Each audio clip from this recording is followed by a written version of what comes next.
Now let's transform our pipeline to include caches for the instruction memory and for the data memory. So here's what we do. We still have our main memory, and that has an MDR and MAR register just as before. But now in instruction fetch, we've introduced an instruction cache. And in the mem stage, we have a data cache. Now, the main memory is going to be composed of that DRAM. We can put a lot of it. We can put a lot of it on a chip. It's very dense, and it's inexpensive. So most of our instructions and data will sit in main memory. And a subset of our instructions and data will fit into these caches, which are in IF and mem. So not all of our instructions will fit there. We'll have only a subset. But so long as we find our instructions in the cache, these are SRAM, so they're very, very fast, so we can keep up with the speed of our pipeline. The same with the data cache. We may not find always the data that we want there, but when we do, we can run at the speed of the pipeline. A cache is a small SRAM memory that permits rapid access to a subset of our instructions or data. Now, if the data is in the cache, and we're using data generally here to infer to either instructions or data. So if the data is in the cache, then we call that a cache hit. And we can retrieve it without slowing down the pipeline. Now, if the data is not found in the cache, we call this a cache miss, and we just now go to the main memory and retrieve it from there. So that may take longer, but we're hoping that most of the time we're going to have hits. We're going to find what we want in the cache. Now, the hit rate is the fraction of memory accesses that are found in the cache. And we define the miss rate as 1 minus the hit rate. For caches to be effective, the hit rate has to be pretty high.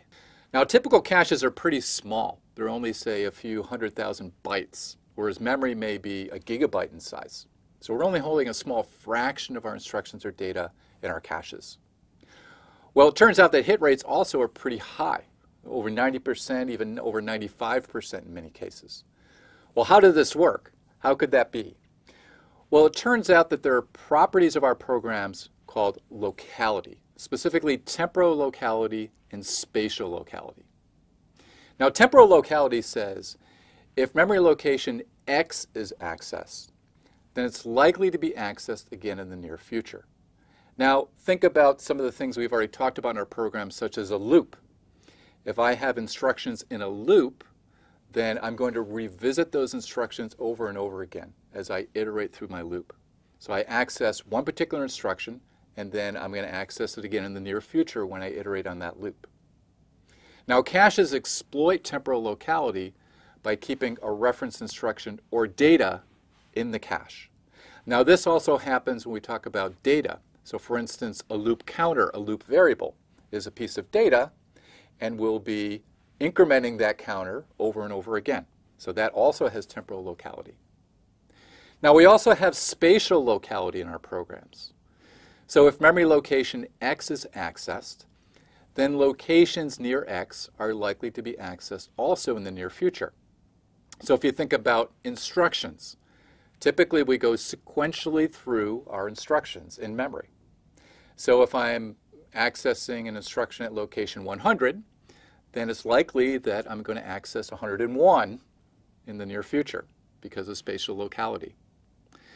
Now, we also have this with data. When we have things like arrays, we do things like matrix multiply, for instance, then we're revisiting the same rows and columns of our matrices over and over again. So data also has spatial locality. And caches exploit spatial locality by bringing in what's called a block of instructions or data into the cache on a miss. So if I miss at the instruction located at 100, I might bring in that and maybe the next 7 instructions after it, anticipating that I'm going to walk sequentially through my program and get to those instructions next. So because of that property of spatial locality, and because we bring in a whole block of instructions into the cache, then we can get these very high hit rates.